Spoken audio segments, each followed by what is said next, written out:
Les armes, exposées aux intempéries et encrassées par le tir, doivent être entretenues aussi souvent que possible.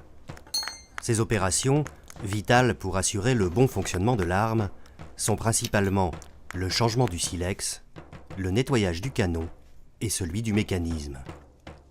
Le silex, dont la durée de vie ne dépasse pas quelques dizaines de tirs, est maintenu sur l'arme avec une feuille de plomb nommée calepin, souvent obtenue en écrasant une balle.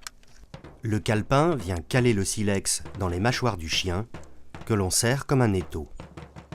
Le mécanisme de mise à feu, nommé par extension platine, car toutes ces pièces sont fixées sur une plaque de métal, se démonte aisément en déposant 2 vis.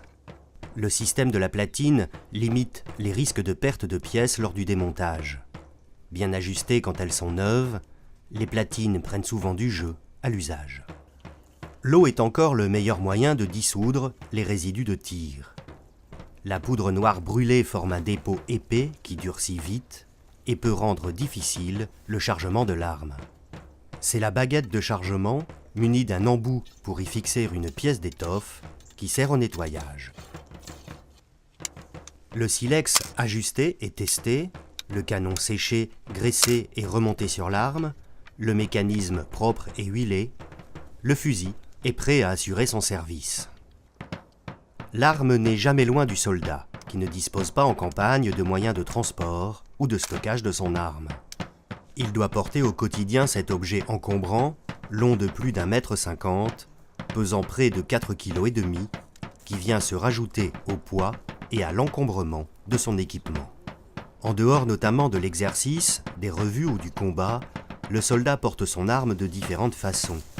À la main, à la bretelle, posée dans le creux de l'épaule, ou au bras, c'est-à-dire collé contre le corps, coincé au niveau du chien, dans la saignée du coude.